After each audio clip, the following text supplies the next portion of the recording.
तो भाई लोग मैं वापस आ गया हूँ अपनी एक नई वीडियो के साथ, जहाँ पे हम बात करेंगे आज हुई मंडे नाइट रॉ की और उसके बाद की कुछ अपडेट की। साथ ही साथ हम बात करेंगे बेकी लिंच की, जो कमाल की परफॉर्मर है, कमाल की एथलीट है और कमाल का जज्बा रखती है प्रो रेसलिंग के लिए। बहुत तारीफ हो जाएगी इंट्रो में, तो आगे बताऊंगा वीडियो में कि क्या किया बेकी लिंच ने। साथ ही साथ बात करेंगे टोमासो चिएम्पा के बारे में, जो ट्रिपल एच के राज में सीधा ऊपर जाने वाले हैं, मरने नहीं वाले हैं, मतलब ऊपर जाने वाले हैं, मतलब पुश मिलने वाला है। और साशा बैंक्स और नियोमी के बारे में बहुत सारी पॉजिटिव न्यूज है और फिन बैलर का दुख जो मैं आपको बताऊंगा। तो देर किस बात की, शुरू करते हैं। तो सबसे पहले बात कर लेते हैं स्मैकडाउन की व्यूअरशिप की। तो इस हफ्ते व्यूअरशिप है 2.06 मिलियन व्यूअर्स और इससे पिछले हफ्ते ये थी 2.16 मिलियन व्यूअर्स। और इस हफ्ते व्यूअरशिप गिरी है, पिछले हफ्ते के मुकाबले थोड़ा बहुत ही डिक्रीज है, लेकिन साथ ही साथ शो पर हमारे ब्रॉक लेसनर भी थे और ओवरऑल स्मैकडाउन का एपिसोड भी ठीक ठाक ही था, इतना खास नहीं था, लेकिन जब तक ब्रॉक लेसनर की एंट्री नहीं हुई थी।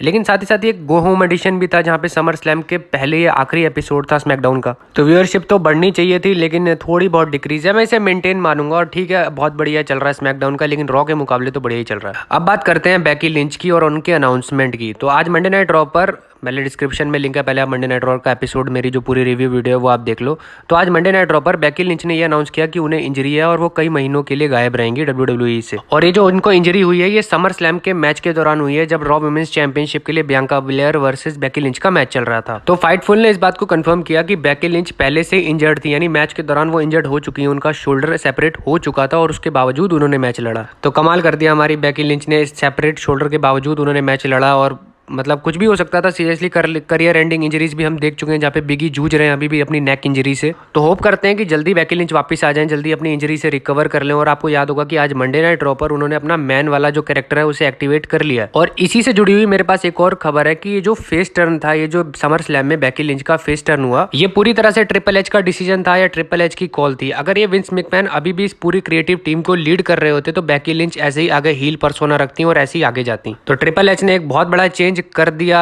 और साथ ही साथ बेकी लिंच इंजर्ड भी हो गई। तो ये दोनों चीजें एक साथ हो गई, एक अच्छी भी थी एक बुरी भी थी। होप करते हैं कि जल्दी वो इंजरी से वापस आ जाएं और याद रखना कि रॉयल रंबल के आसपास ही उनकी वापसी होने वाली है। तो WWE के दो बड़े सितारे, एक बेकी लिंच और एक कोडी रोड्स, रॉयल रंबल के आसपास ही अपना रिटर्न करेंगे, तो बहुत मजा आने वाला है आगे 2023 में। नेक्स्ट बात करते हैं हम फिन बैलर की, जिनका समर स्लैम में मैच था, वो मैच हार गए, उसके बाद एज आ गए थे, उसके बाद उनको स्पेयर पड़ गया था। और इसी पे फिन बैलर का रिएक्शन आया ट्विटर पे, जहाँ पे उन्होंने कहा कि अगर कोई 18 साल के फिन बैलर से ये कहता कि तुम एज और मिस्टीरियो के साथ रिंग शेयर करोगे, तो मैं कहता हाँ मुझे पता है, क्योंकि मैं लेजेंड हूँ। तो काफी पॉजिटिव ट्वीट था यहाँ पे फिन बैलर का, बहुत खुश लग रहे थे, बहुत प्रेज में लग रहे थे एज के साथ काम करके, रे मिस्टीरियो के साथ काम करके। ये तो गई अच्छी अच्छी बातें। अब करते हैं थोड़ी बहुत बुरी बातें, या कह लो गम भरी बातें, जो फिन बैलर ने अपना दुख जाहिर किया, वो मैं आपको बताता हूँ। तो फिन बैलर से सवाल पूछा गया कि क्या आपकी क्लैश एट दी कासल में कोई इन्वॉल्वमेंट होगी, जिसका जवाब उन्होंने दिया कि हाँ मेरी इन्वॉल्वमेंट होगी, मैं चाहूंगा इसमें काम करना क्लैश एट दी कासल में। पिछले साल रेसलमेनिया के दौरान मेरा रेसलमेनिया में कोई भी मैच नहीं था, जिस वजह से मैं काफी हर्ट हुआ, काफी हर्ट हुआ। मैं हर बार टीवी शोज पर आया, हर बार हाउस शोज पर आया, हर बार कोई ओवरसीज शो हुआ तभी मैं आया, कोई मीडिया अपीयरेंस हुई तभी भी आया, लेकिन जब रेसलमेनिया की बारी आई तो मुझे 2 नाइट की रेसलमेनिया के बावजूद मुझे कोई भी मैच नहीं मिला। और ये सब चीजें मुझे बहुत हर्ट करती हैं। तो फिन बैलर ने कम से कम 3 बार हर्ट शब्द का यूज करा होगा, जिसकी वजह से उनकी वो एक फ्रस्ट्रेशन साफ नजर आ रही थी। उन्होंने ये भी कहा कि पब्लिक को पहले पता चल जाता है और मुझे बाद में पता चलता है कि मेरा कोई मैच भी है। मैं कई हफ्ते इंतजार करता हूँ लॉकर रूम में कि मेरा कब कोई मैच हो। काफी फ्रस्ट्रेट लग रहे थे यहाँ पे Finn Balor.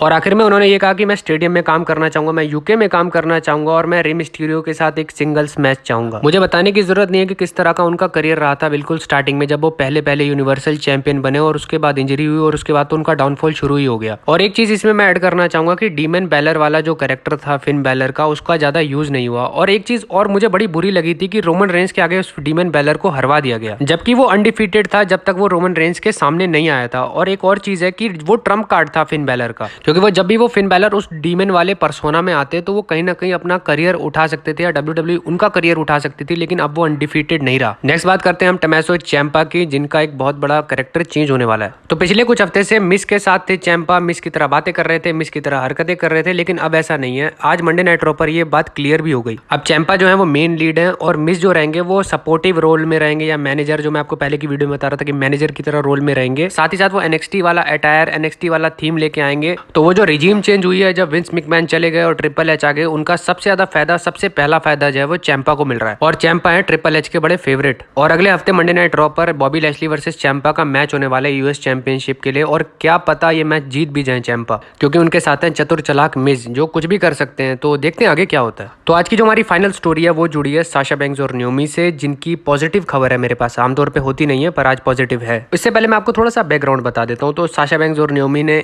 Monday night raw के दौरान वर्कआउट कर लिया था, जबकि वो वुमेन्स टैग टीम चैंपियन थी। साथ ही साथ उन्होंने अपना सोशल मीडिया प्रोफाइल जो है वो बदल दिया था, WWE का जो मेंशन था वो हटा दिया था उससे। इन छोटे छोटे स्टेप से काफी लग रहा था कि डिस्टेंस बढ़ता जा रहा है कंपनी के बीच और इनके ये एम्प्लॉय के बीच, यानी साशा बैंक्स और न्योमी के बीच। और काफी मंथ्स बीत जाने के बाद आज पॉजिटिव न्यूज ये आई कि साशा बैंक्स और न्योमी वापसी करने के लिए, रिटर्न करने के लिए बिल्कुल रेडी हैं और एक डील पे आ गई हैं और शायद ये डील कंफर्म हो भी चुकी है।